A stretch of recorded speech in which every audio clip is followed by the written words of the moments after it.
Camilla, Duchess of Cornwall, the potential future Queen Consort. Everyone that met her said, God, she's wonderful, she's so funny, she's so magical.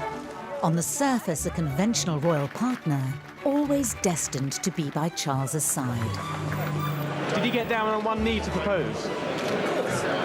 But her story is much more Hollywood than Highgrove. She wrote a very rude message in lipstick on the windscreen and let the tires down. Who is the woman that Charles risked everything for? That the Prince of Wales has admitted publicly for the first time that he was unfaithful. It is reported she met Charles boasting that her great-grandmother had an affair with King Edward VII. Why did her relationship with the future king mysteriously falter? People have said, slightly tongue-in-cheek, senior members of the royal family were there at the wedding just to make sure it really happened. How did she go from being seen as Britain's most hated woman This must have been an absolutely traumatic period in her life. to loved royal? She had, up until that point, really been relatively anonymous. Before Meghan, was she the original unsuitable bride? Mountbatten was absolutely horrified. He insisted that Camilla was excellent mistress material, but was certainly not wife material. This is the story of Camilla before Charles. It's been a roller coaster of a relationship with lots of turbulence, complications. A tale of love, betrayal, and redemption. It's almost Shakespearean in its tragedy. You couldn't make this up.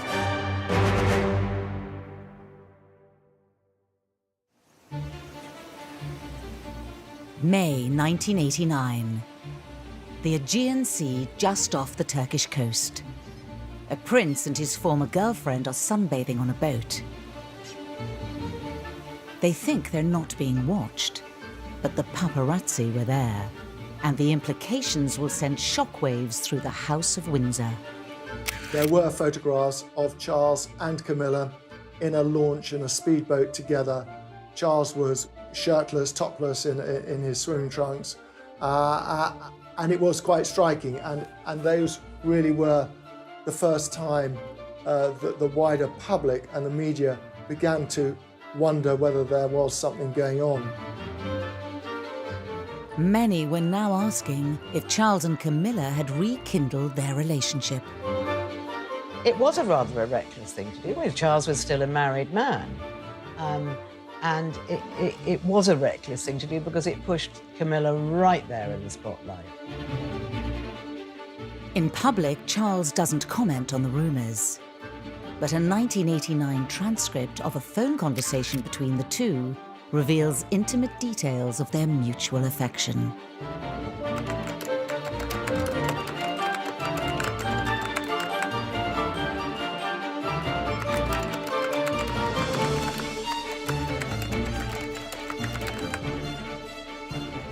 Whilst rekindling her relationship with Charles, Camilla couldn't have predicted the epic fallout that would unravel over the next 10 years. I think Camilla must have been an extremely robust person to deal with the torrent of media interest, strange telephone calls, paparazzi following her around that was her life. All this building towards one of the most brutal public outings ever.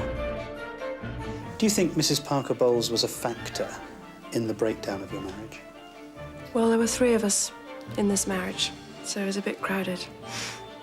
Diana set out to destroy the Prince of Wales, I think, so anybody involved with him was going to feel her wrath, and the obvious person to blame was Camilla. How did this seemingly unassuming woman find herself on the wrong side of the biggest scandal of the decade? Derided, isolated, and at rock bottom.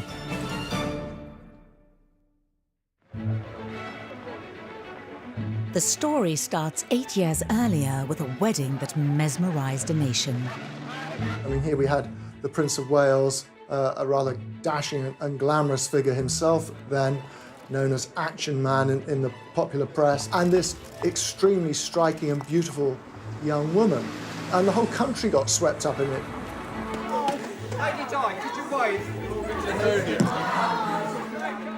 Camilla Parker Bowles at this stage was married herself, but remained a close friend to Charles. It's thought she even encouraged him that Diana was the one. In that period, Charles's life was difficult and he knew he was under pressure to find a wife, and Camilla thought she'd be perfect for Prince Charles.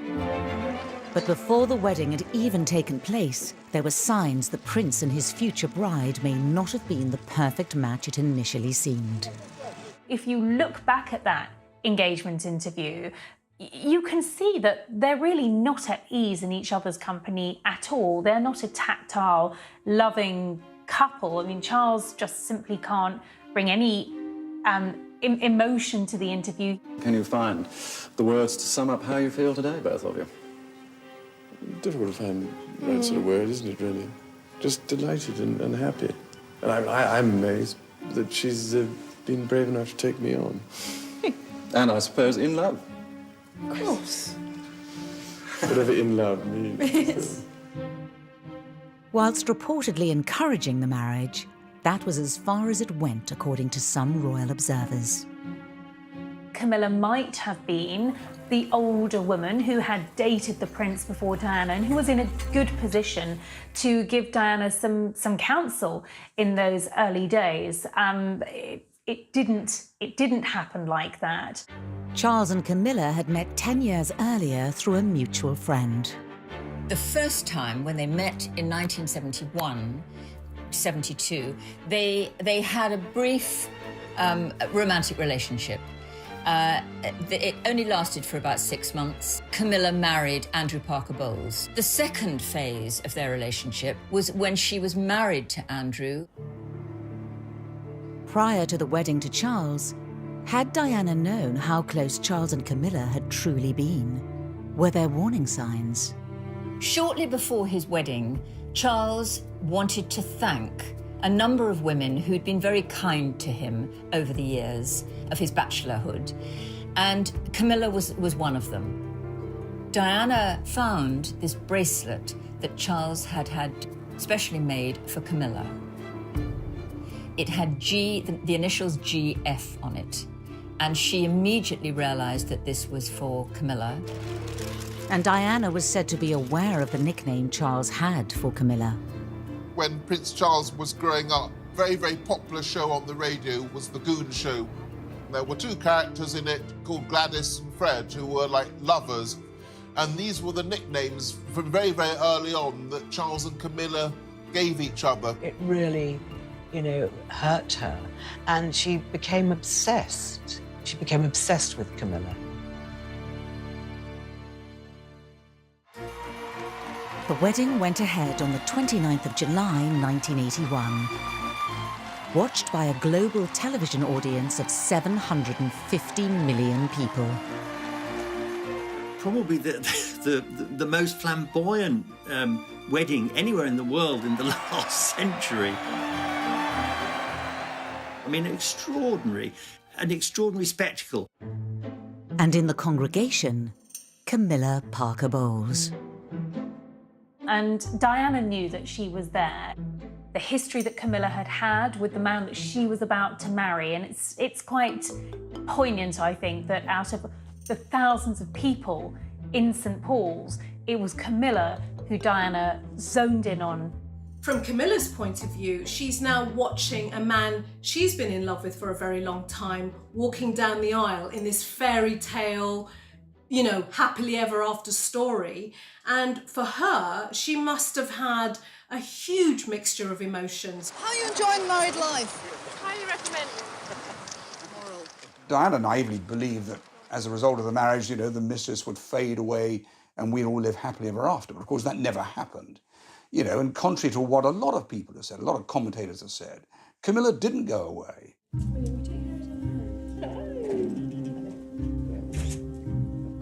As time wore on, cracks began to appear in the Wales's marriage.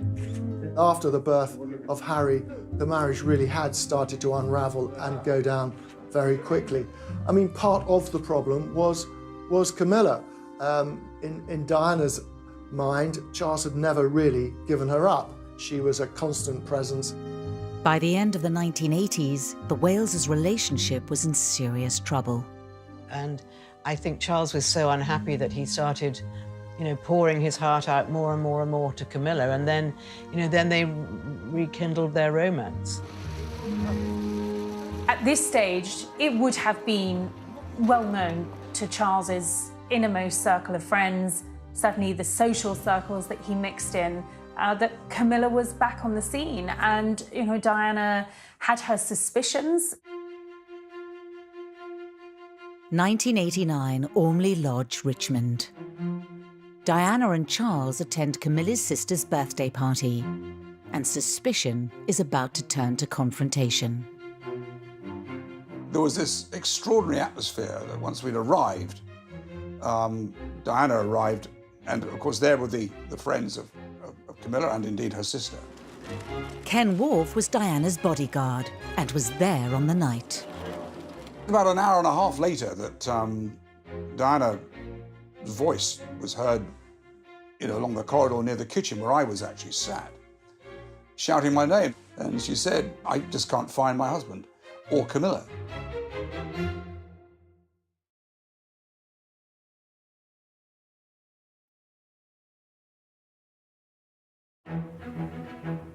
(1989), and Princess Diana is trying to find her husband and Camilla Parker Bowles at a party. Her bodyguard, Ken Worf, is helping her. We began an exploration of the house. Sat on a sofa was the Prince of Wales and Camilla actually talking. And Diana said, "Listen, please don't treat me like an idiot. I know what's going on."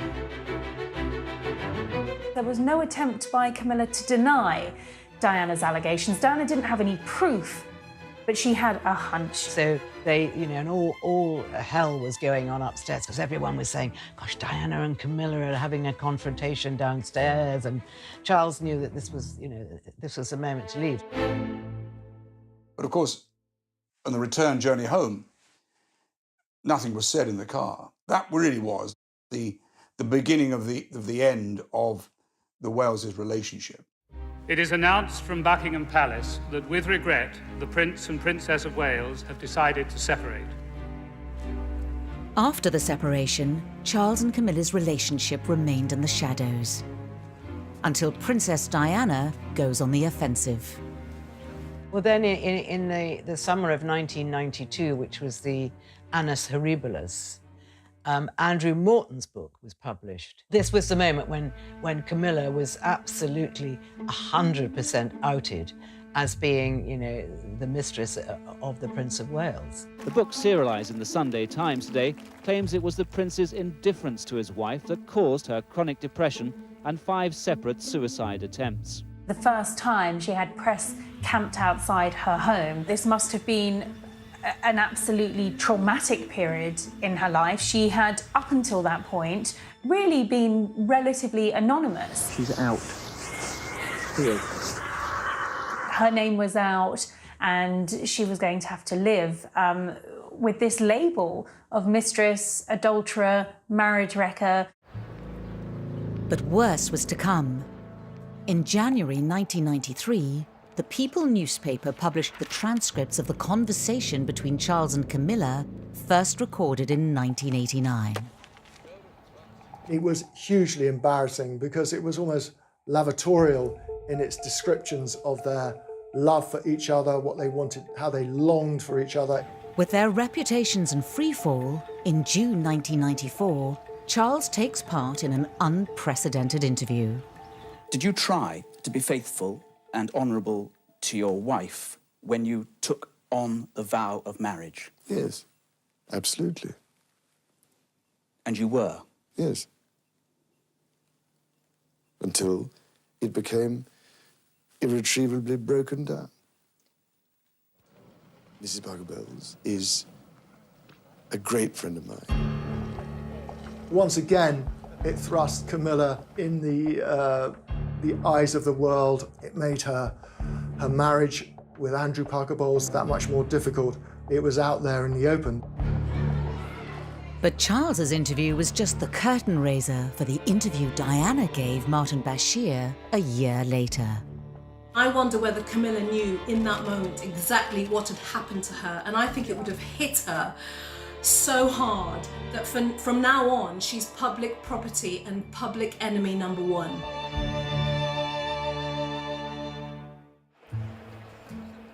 Today, the Duchess of Cornwall cuts a very conventional royal figure. It's hard to imagine how she ended up embroiled in a scandalous affair. But there are clues in her early years that reveal a very different character to the one we see now. Broderick Munro Wilson grew up with Camilla. She was slightly rebellious. I mean, she shared a room with my second wife, and of course smoking was a forbidden thing. But anyway, she was definitely smoking as a teenager. Camilla's friends all loved her. She was she was always the one at the center of everything. She was terrific fun. Boys adored her because she was funny and characterful. I mean, she wasn't a beauty, but I mean, I think she was approachable and she was very, very popular. Thank you very much for giving us this Silver Heart, but I still think you should have given one to good old Mr. Wilson. 1960s swinging London is in full flow, and 18-year-old Camilla Shand is said to dive headfirst into the party scene. She did have some jobs, like she worked at Colfax and Fowler, the decorators. She didn't last a week. One morning she overslept after a very long party, and I think she was probably rather hungover, and she arrived late and said, "Oh, I'm terribly sorry." And the boss at head Colfax and Fowler, who was a demon anyway, just absolutely tore her apart and sent her packing. And that was the end of her working career. But she was never cut out to be a career woman. But I think she had a lot of fun in swinging London. She was famously a party girl in the mid-60s, and, you know, she might go to 3 parties a night, 5 days a week. I mean, she was extraordinary. She absolutely loved partying. And this fun-loving, vivacious Camilla catches the eye of many of her peers. She was not without her admirers, let me tell you, because she looked very nice. She was always beautifully turned out, and she had a personality. You know, she had things to say for herself. She was talkative. I mean, if you sat next to her at a dinner party, you were delighted because you knew you'd have a good conversation. But this young, carefree period of her life doesn't go unnoticed years later. Camilla had had a past, and, you know, at times quite a raucous past. She was known, particularly in palace circles, for being a party girl.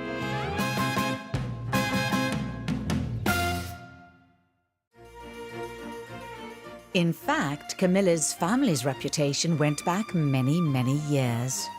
And it is reported to have broken the ice when she met Charles by almost boasting that her great-grandmother, Alice Keppel, had had an affair with another heir apparent, King Edward VII. So she was aware of that royal connection. It shows what an extraordinary family they were. Alice Keppel wasn't a sort of dark, embarrassing secret. You know, the fact that she'd been mistress to a king, this was something the whole family admired. So here we had a situation. Alice Keppel was Camilla's great-great-grandmother. King Edward VII was the Prince of Wales's great-great-grandfather. This extraordinary story is in the background, and it seems like a mirror image of what happened with Charles and Camilla. It certainly adds a sense of symmetry to their romance, if nothing else. It's not surprising that Camilla's great-grandmother was able to move in royal circles, and for the alleged affair to have taken place. Her family have been on the fringes of the aristocracy for generations. Born Camilla Shand in 1947, she had a textbook childhood of privilege, growing up in rural Sussex. She had a very happy childhood. She was the eldest of 3, the firstborn, and then she had a younger sister, Annabelle, and then their brother, Mark. Her father, Major Bruce Shand, was a real military hero. He was actually given the Military Cross twice, which is the most astonishing thing, a very, very gallant officer.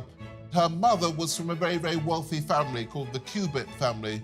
The Cubitts in the 19th century had built much of central London.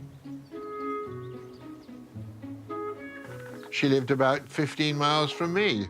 And the great thing is that we were all in the pony club. Everybody had a pony, everybody rode, everybody hunted. We used to have little mini dances which would start at about 8 o'clock and go on to 12, where you'd dance for 2 hours, have a sort of buffet dinner, and then dance for another 2 hours, and then somebody would come and the chauffeur or somebody would pick you up at 12 o'clock. That was Sussex society. As the daughter from a traditional upper-class family, Camilla followed the well-trodden path set out for her. Coming from the family that she did, an aristocratic family, her father, Major Bruce Shand, very much respected military man. Yes, in many ways, Camilla's life was mapped out. It was never going to be overcomplicated. Camilla attended Queensgate School in London, a very prestigious school. She was known as Miller. She was known for being pretty posh, but also good fun, and at heart, a tomboy who was definitely happier on a horse than in the classroom. She went off to a finishing school, 9 months in Switzerland, on the shores of Lake Geneva, where she learned to ski and perfected her French, but not much else.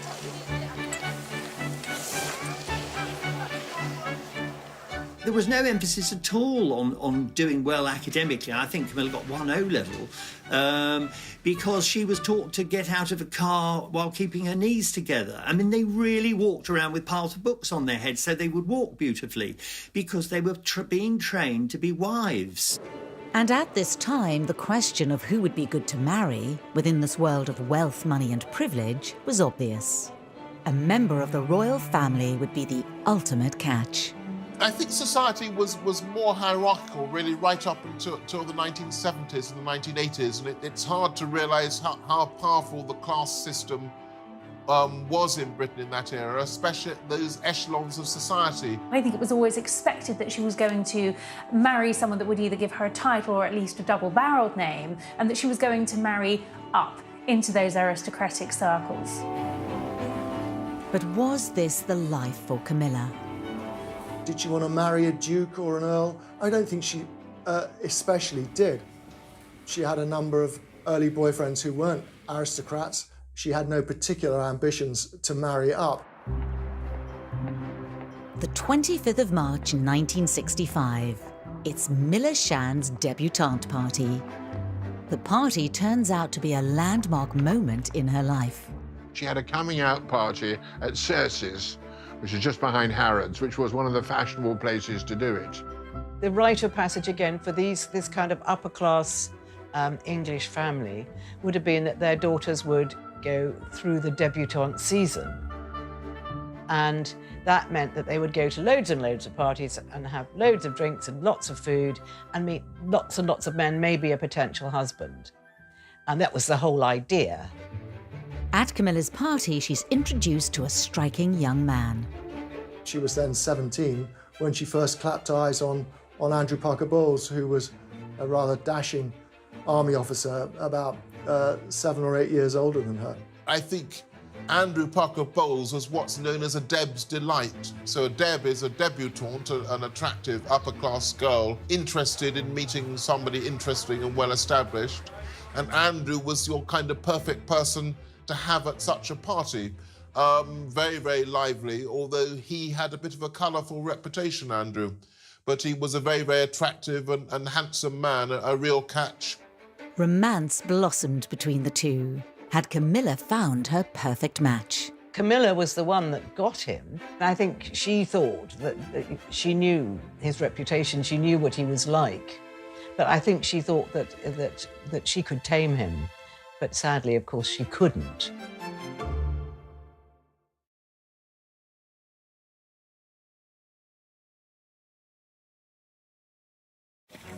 By 1970, there are rumours Andrew Parker Bowles had begun to date Princess Anne, as his relationship with Camilla Shand faltered.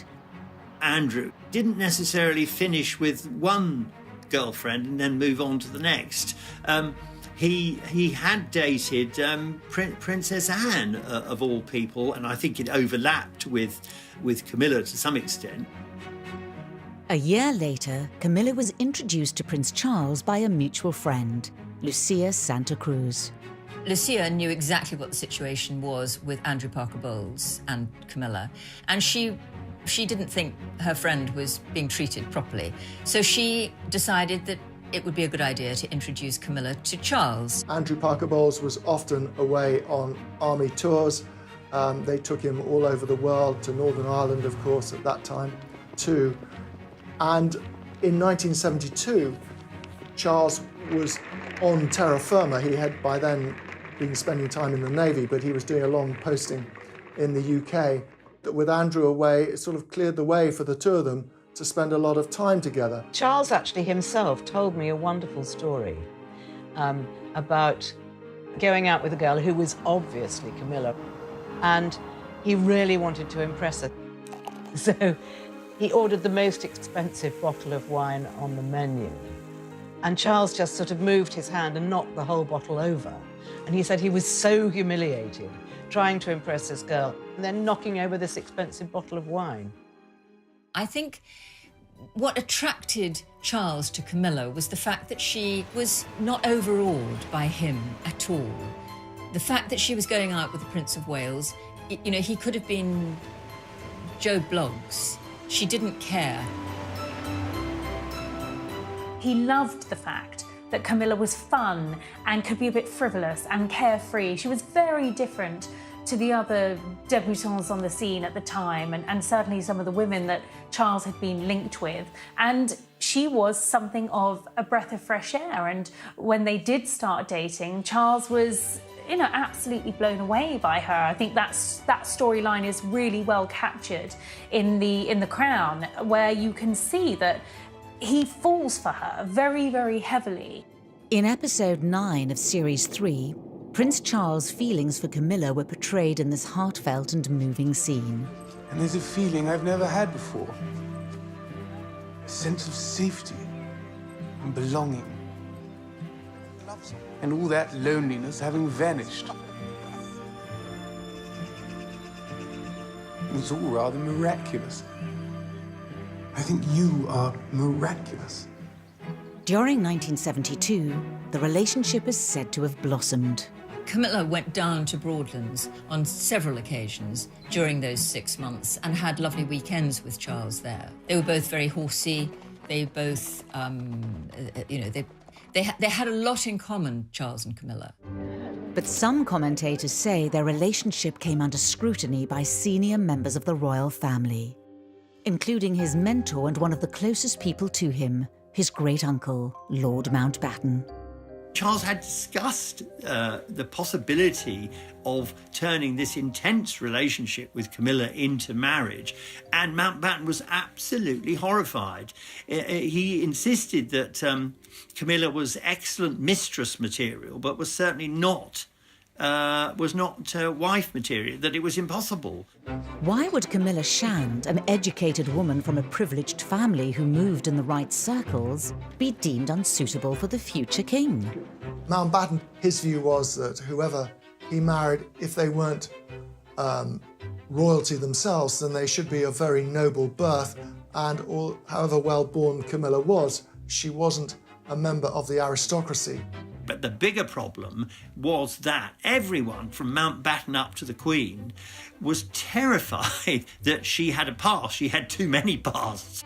It looks odd, 40 years on, to think that he could only marry somebody without a past, which again seems rather anachronistic now. But it was thought that he had to marry a young woman who, as it were, was completely pure, almost virginal. If modern standards had applied at the time, could it have been a very different story for Charles and Camilla? Well, I think the world has moved on, and I don't think anybody cares now whether, you know, someone happens to be the daughter of an earl or just a normal person, as long as they've got the makeup to be able to deal with the job. I don't think the fact that they're commoners makes a jot of difference. When Meghan married Harry, you know, she was a divorcee. When the Queen came to the throne, divorcees were not accepted at court. It was unthinkable. The Queen's own sister couldn't marry a divorcee. Her uncle had had to give up the throne because he wanted to marry a divorcee. At the time they were first seeing each other, some royal observers say senior members of the family were not happy with the relationship. In the month that he's been with Minerva in the Caribbean, he several times visited the Bahamas Islands. But this was the first time he'd made an official visit. It was really the palace who made sure that this sort of fledgling 6-month blossoming romance never really got off the ground. Charles was very deliberately sent off to the West Indies with the Royal Navy, where he was posted for 8 months. This tense scene from The Crown dramatises an imaginary meeting between the Queen Mother and Lord Mountbatten. How shall we handle this? Well, I can take care of Charles. Nice long posting overseas will bring him to his senses. I'll speak to everyone at the Admiralty. 8 months on the other side of the world, it'll soon go away. Could there have been another explanation as to why the relationship didn't work out?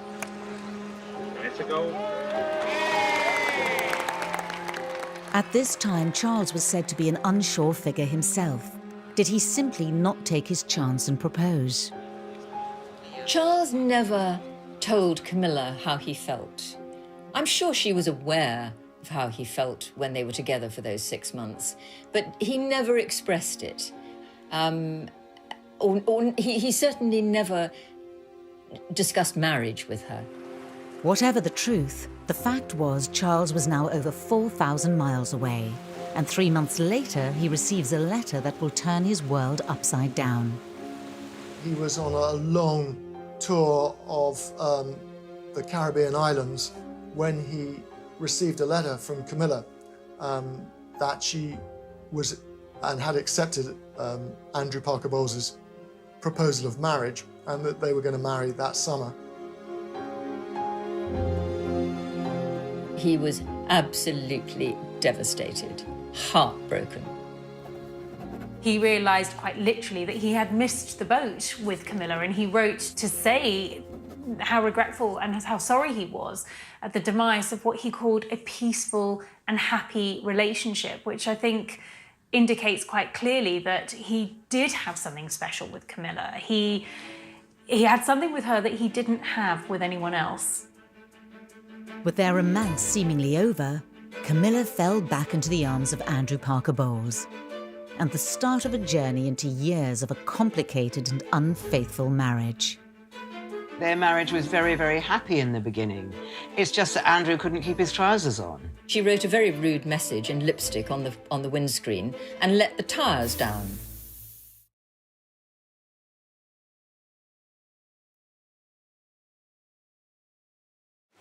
In steaming heat, Prince Charles's frigate, HMS Minerva, edged her way into Nassau Harbour. 1973. Prince Charles is in the West Indies with the Royal Navy, and his relationship with Camilla is seemingly over.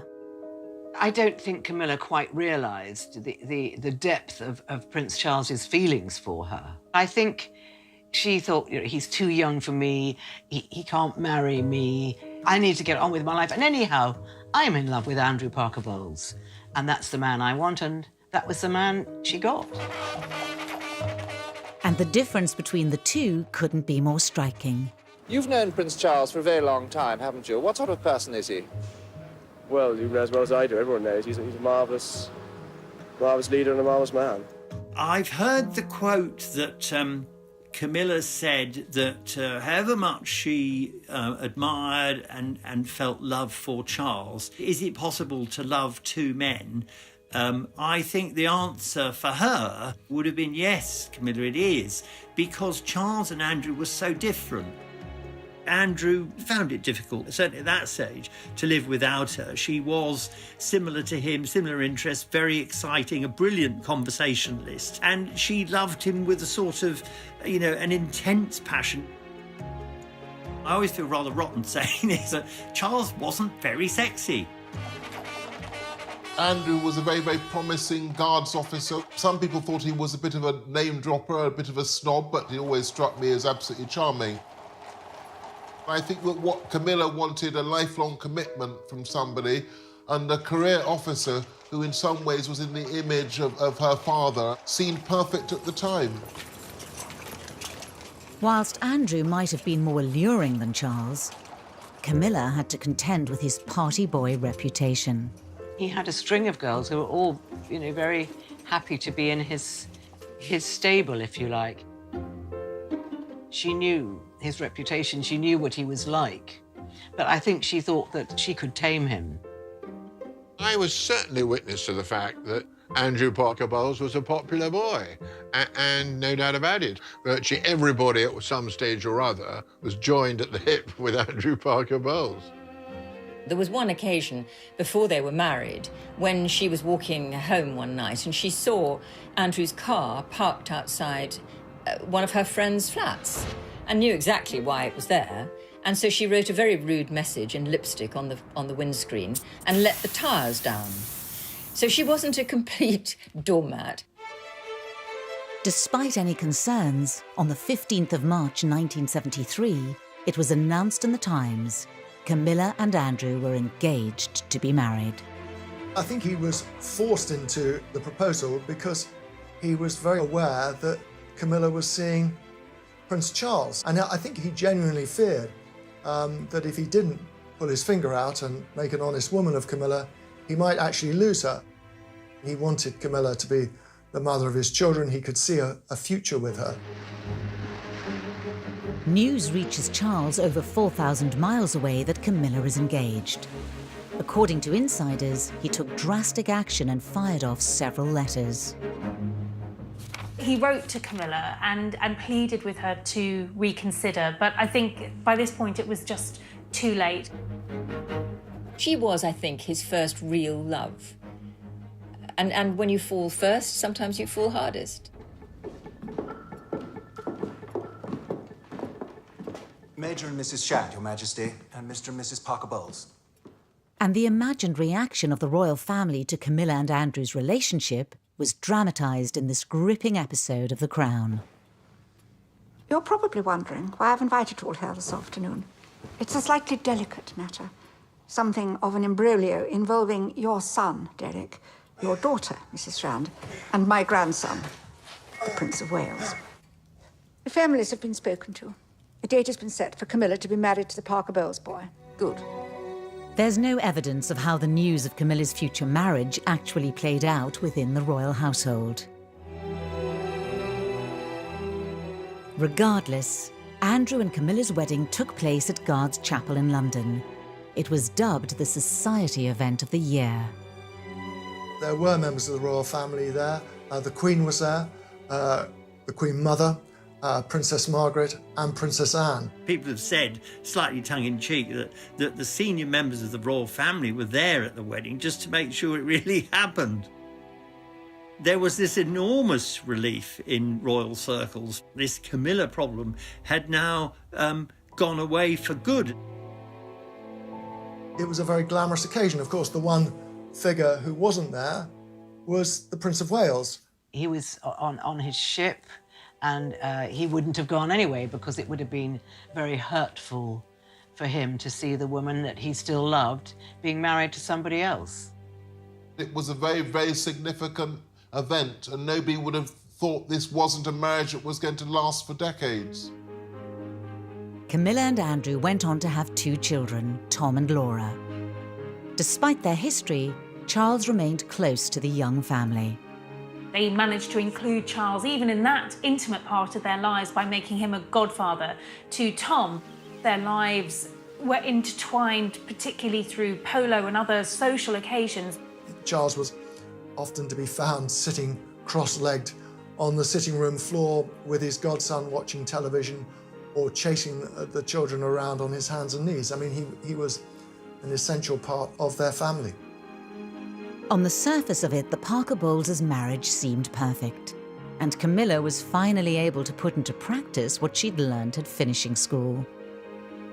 When you meet Camilla, she seems a very, very warm, a maternal person. She enjoyed decorating the houses and making them homely, filling them with books, lovely fabrics, not always the most tidy house. She had a big social life in the country, and she had her 2 children, and she had her dogs and her family home, so almost everything she'd ever wanted. But in reality, Camilla's marriage was not all that it seemed. I think their marriage was very, very happy in the beginning. It's just that Andrew couldn't keep his trousers on. He was a serial philanderer. He was at a dinner party and a young woman sat next to him and said, "Andrew, I'm really offended. I'm the only one of Camilla's friends that you haven't made a pass at." Oh, God, there was a huge amount of gossip. It was very well known and very well publicised that Andrew Parker Bowles was playing away, I think is the way we describe it, playing away. Quite how she handled it all, it's hard to imagine, but handle it she did. I mean, it was a kind of an upper-class thing. One almost expected husbands to stray not long after they've taken their marriage vows. I think for Camilla, it would have been humiliating, shaming, embarrassing, and would have left her feeling incredibly vulnerable. You're at home with 2 gorgeous children, and he's in London all week, and you know perfectly well what he's doing. Prince Charles started coming round to Camilla's house, and they rekindled their relationship, and it seemed a natural thing to do. By the late 1970s, Camilla was said to be seeing Charles again. Andrew is a very good example of the typical upper-class Englishman. I don't think he liked the fact that Camilla was drawn back to Charles, but he was a great friend of Charles. It was one of those things that happened in life, and as long as it didn't get in the newspapers, he really wasn't bothered. But in July 1980, everything changed when Prince Charles started dating Lady Diana Spencer. Are you bearing up with it quite well, though? Because it must be quite a strain with all of us after you. Well, it is, naturally. They started courting almost immediately. It was a rather prim and very old-fashioned courtship. They had very few actual moments together. They scarcely knew one another. However, around 6 months later, it was announced they were engaged. 11 a.m., Buckingham Palace. The beginning of a day to remember. The long-awaited, much written about engagement had happened. Well, he's getting on a bit, isn't it? About time we got married. And this was the first chance to see the ring of sapphires and diamonds. I believe the relationship between Charles and Camilla continued right up to 1981. I've spoken to people who confirmed this, that I don't know how to put this delicately, but Camilla and Charles had a sort of, they had a last night together in the week before the royal wedding in 1981. It was a sort of, a farewell tryst. It's reported Prince Charles has denied these claims. And forsaking all other, keep thee only unto her, so long as you both shall live. I will. Camilla stepped back, and their romance, the physical side of their attachment ended, and he was faithful, at least to start with, to Lady Diana. By the mid-80s, Charles and Diana's relationship was on the rocks. Friends of Charles were convinced that he was actually close to cracking up. He couldn't make his wife happy. They fought terribly. On the surface, all seemed well, of course. In public, they were a great double act.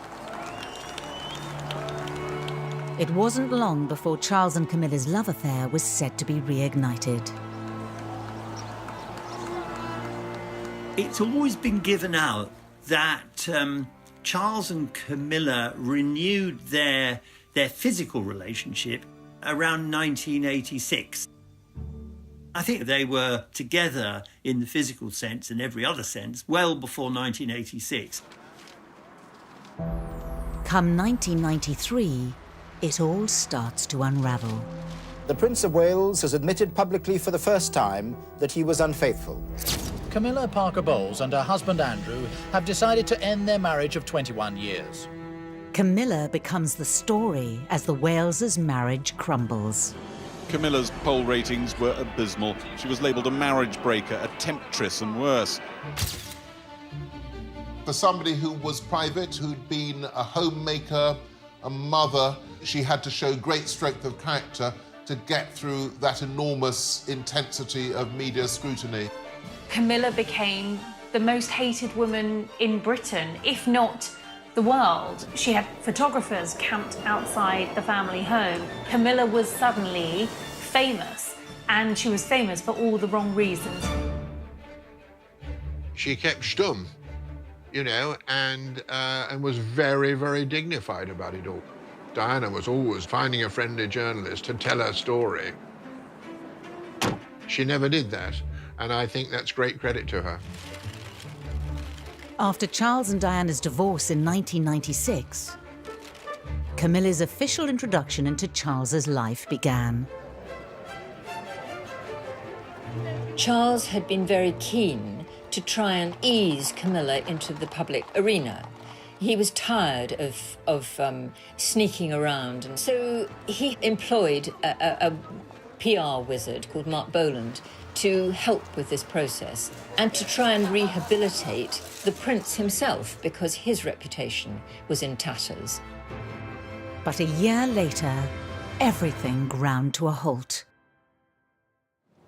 In the early hours of the 31st of August 1997, the unimaginable happens. The Press Association announced with a news flash at 4:41, that's just a few minutes ago, that Diana, Princess of Wales, has died.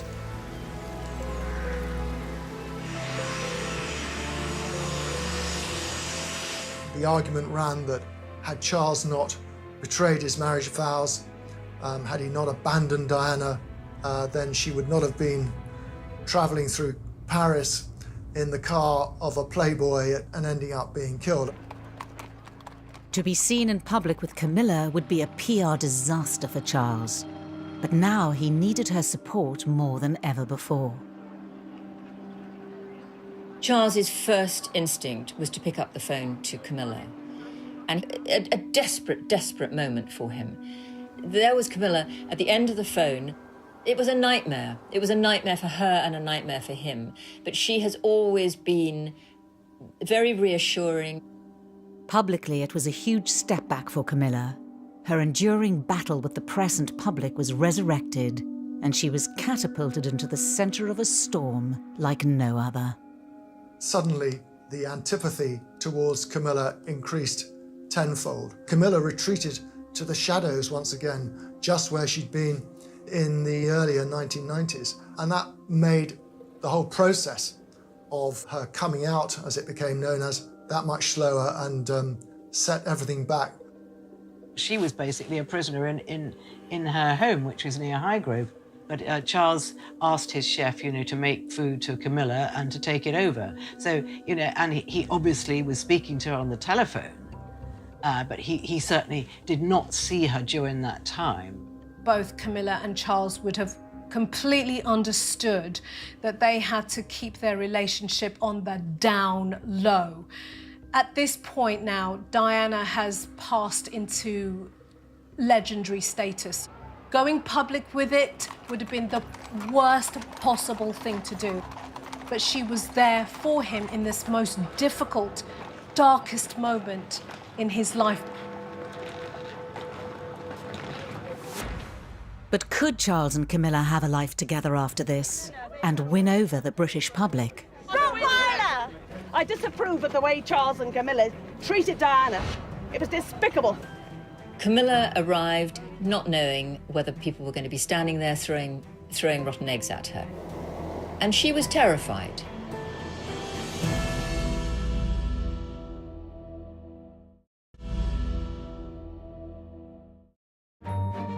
After Diana's death, reintroducing Charles and Camilla to public life would be an arduous process. One that'd take meticulous planning over the space of almost 17 months. Camilla was a non-negotiable part of his life. Charles was not going to give up, abandon this woman who had stood by him, who had given up so much, who had been traduced in the media.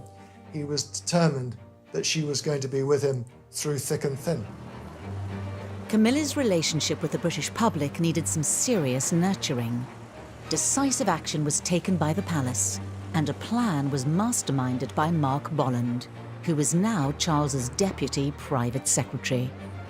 And the way he decided the problem should be handled was to persuade the public that she wasn't some bogey woman, but that she was a very important part of the prince's life, that she made him a better prince.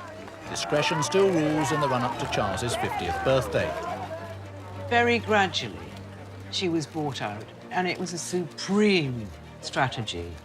And people started to see her in a slightly different life, and everyone that met her said, God, she's wonderful, she's so funny, she's so magical.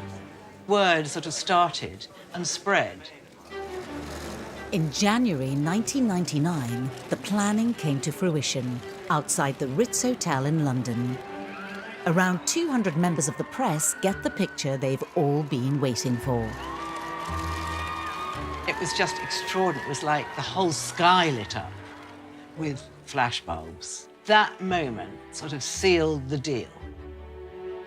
By and large, the reaction was positive. And from then on, the process was able to be speeded up. And that was really the moment when Camilla began to be accepted by a section of the British public. But would Camilla ever be accepted by the inner circles of the House of Windsor? And then the next major step was meeting the Queen. It was a party that Prince Charles was hosting at Highgrove, his country house. For Charles and Camilla, it is a milestone. The heir to the throne's long-term companion, now accepted in royal circles. Interestingly, there wasn't a lot of briefing about it, except to say that the two women had spoken, they'd shaken hands, Camilla had curtsied, and they had chatted briefly. With their reputations on the rise, in February 2005, it was announced to the world Charles and Camilla were engaged. How are you feeling, ma'am? All right. Just all right? I'm just coming down to earth. Did you get down on one knee to propose?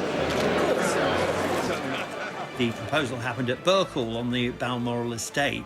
I think that was quite significant because Charles is a bit of an old-fashioned romantic. Burkle is where Charles fished on the Dee with his grandmother as a boy, and he was very happy there. I'm sure there were some die-hard lovers of the late Princess Diana who thought, no, this is not right. But I think the British public, by and large, welcomed this announcement.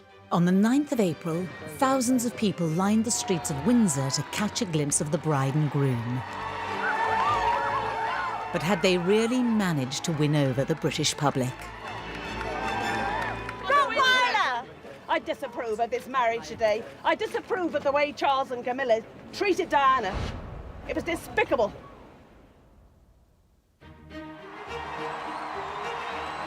Camilla arrived not knowing whether people were going to be standing there throwing rotten eggs at her. And she was terrified. I was there that day, thousands of people there who were just cheering for them, who were so happy for them. It was a really great day. The civil ceremony was followed by a blessing at St. George's Chapel, which was broadcast to a TV audience of millions. After almost 35 years, Camilla had finally married her prince. To Charles and Camilla, our future king and queen, may God bless you both. I remember covering that royal wedding in 2005 and thinking, this is historic, this is momentous, this is Charles, a divorced future king, marrying a divorcee, something that I don't think anyone really ever expected to happen. I think people thought, well, these people have been in love perhaps for 35 years. Do they not deserve a bit of happiness? The Queen hosted a reception for the newlyweds at Windsor Castle and gave a speech that cemented Camilla's place in the royal family. When the Queen gave that speech at their wedding party, where she said, "My son is home and dry with the woman he loves," that really was the welcoming of Camilla into the royal family. And if the Queen was able to forgive and forget, then the rest of the British public could do that too. We could give Camilla a chance. Camilla was portrayed as one of the most hated women in Britain. but she was now the Duchess of Cornwall and wife of the future king. Camilla's life changed forever when she fell for a young Prince Charles. She's endured decades of secret scandals and struggles. Her reputation was left in tatters. It's been a roller coaster of a relationship with lots of turbulence, complications. There's been divorces and there's been a tragic death. It's almost Shakespearean in its tragedy at points. You couldn't make this up. The road to redemption has been a long one, but today their popularity and love is stronger than ever. We've seen her take her role as a consort to the future king very, very seriously. Her rehabilitation is complete, and I think she has proved that she is a real asset to the royal family and for the nation. Now, more than ever, we're dreaming of a major life overhaul, and Ben Fogle's your man for a taster. The new series of New Lives in the Wild, Tuesday at 9. Next tonight, with the challenges Cher faced in her lifetime, she had to do more than believe. The highs, the lows, and all the hits in just a moment.